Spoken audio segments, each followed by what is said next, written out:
சிறுவர்கள் முதல் பெரியவர்கள் வரை இன்று சர்வசாதாரணமாக புகையிலையை பயன்படுத்துகின்றனர். இதனை முற்றிலும் தடுத்து நிறுத்த வேண்டும். கோவை பந்தயசாலை பகுதியில் SNR அறக்கட்டளையின் இணை நிர்வாக இயக்குநர் சுந்தர் பேட்டி. மே 31ஆம் தேதி உலக புகையிலை எதிர்ப்பு தினமாக நாடு முழுவதும் கடைபிடிக்கப்பட்டு வருகிறது. இதனைத் தொடர்ந்து புகையிலை குறித்த விழிப்புணர்வு தமிழகத்தின் பல்வேறு பகுதிகளில் ஏற்படுத்தி வருகின்றனர். இதன் ஒரு பகுதியாக கோவை பந்தயசாலை பகுதியில் ஸ்ரீ ராமகிருஷ்ணா மருத்துவமனை சார்பில் புகையிலை எதிர்ப்பு குறித்த விழிப்புணர்வு வாக்கத்தான் மற்றும் சைக்கிளத்தான் நிகழ்ச்சி நடைபெற்றது. இதனை பந்தயசாலை காவல் நிலைய ஆய்வாளர் அர்ஜுன் மற்றும் SNR அறக்கட்டளையின் இணை நிர்வாக இயக்குநர் சுந்தர் ஆகியோர் கொடி அசைத்து துவக்கி வைத்தார். முன்னதாக கல்லூரி மாணவ மாணவிகளின் விழிப்புணர்வு நடனத்துடன் உறுதிமொழி ஏற்கும் நிகழ்ச்சி நடைபெற்றது.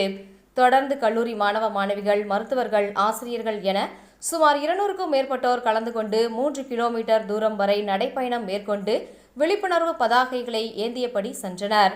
சைக்கிளிங் மற்றும் நடைப்பயணத்தின் போது புகையிலை பழக்கத்தால் ஏற்படும் தீமைகள் மற்றும் நோய்கள் அடங்கிய துண்டு பிரசுரங்களை பொதுமக்களுக்கு வழங்கி விழிப்புணர்வு ஏற்படுத்தினர் என்பது குறிப்பிடத்தக்கது.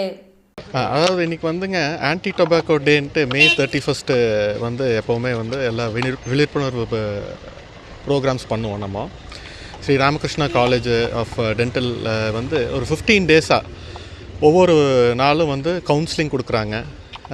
இந்த மாதிரி புகையிலை பிடிப்பதில் என்ன ஆபத்துகள் இருக்குது அப்படின்னு சொல்லி கவுன்சிலிங் கொடுக்குறாங்க. அதோட முடிவாக இன்றைக்கி சைக்கிளத்தானும் இன்றைக்கி ஒரு வாக்கத்தானும் வச்சு ரேஸ் கோர்ஸில் எல்லாத்துக்கும் பேம்ப்ளெட்ஸ் கொடுத்து அதோட ஆபத்துகள் என்னன்னு சொல்லி இன்றைக்கி சொல்கிறாங்க. நிறைய விழிப்புணர்வு பண்ணிட்டு இருக்கோம். இது மூலமா எந்த அளவுக்கு நம்ம ராமகிருஷ்ணாலேருந்தே நிறைய பண்ணுறோங்க. May 31ஆம் தேதி குறிப்பாக நிறைய பேர் எல்லாம் நிறைய பண்ணுவாங்க.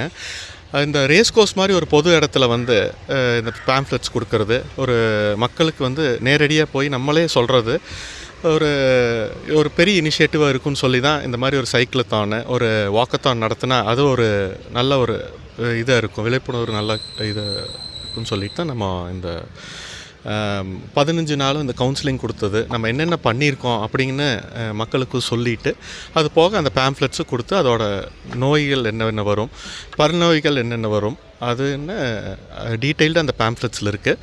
அதையும் பார்த்து ஒரு நல்ல ஒரு விழிப்புணர்வாக இருக்கும்னு நினைக்கிறேங்க. இன்றைக்கி ஒரு 200 ஸ்டூடெண்ட்ஸ் இருப்பாங்க. சைக்கிளிங் ப்ளஸ் இது வாக்கத்தான் ரெண்டுமே சேர்ந்து 200 ஸ்டூடெண்ட்ஸ் கலந்துருக்காங்க. சார், இந்த 15 டேஸில் கவுன்சிலிங் கொடுத்துருக்கீங்களா? அதோட ரிசல்ட்ஸ் எப்படி இருக்குது? அதாவது 15 டேஸ் கவுன்சிலிங் கொடுக்கறது நிறைய பேர்த்துக்கு நமக்கு ஈஸியாக இன்றைக்கி டொபாக்கோ கிடைக்கிது. அதை பற்றி நம்ம ப்ரிவென்டிவ் இஷ்யூஸ் யாருமே பார்க்குறது இல்லைங்க. அந்த டொபாக்கோட மைனஸ் பாயிண்ட்ஸ் யாருக்குமே தெரியாது. இன்றைக்கி சின்ன சில்ட்ரன்லேருந்து எல்லாருமே அதுக்கு பழக்கம் இருக்குங்க. ஸோ அதனால் என்ன பண்ணுறோன்னா, இதனால் என்னென்ன ப்ராப்ளம் வருது அப்படின்னு சொல்லி நம்ம எடுத்து சொல்லியிருக்கோம். கண்டிப்பாக அதில் ஒரு புரிதல் இருக்குது எல்லாத்துக்குமே. அது ஒரு நல்ல ரீச் இருக்குதுன்னு தான் நான் நினைக்கிறேங்க. அந்த அடிக்ஷன்லேருந்து விடுபடுறதுக்கு வேறு என்ன மாதிரி அடிக்ஷன்லேருந்து விடுபடுறதுக்கு டோர் டு டோர் கேம்பெயின்ஸ் நம்ம பண்ண முடியுங்க. நம்ம சொல்ல தான் முடியும். அதுக்கப்புறம் அவங்க எடுக்கிற முடிவில் தான் இருக்குது. ரெண்டாவது நம்ம எல்லாத்துக்கும் நம்ம தெரியப்படுத்துகிறோம், எப்படி என்ன ஏதுங்கிறது நம்ம தெரியப்படுத்துகிறோம். Okay, thank you.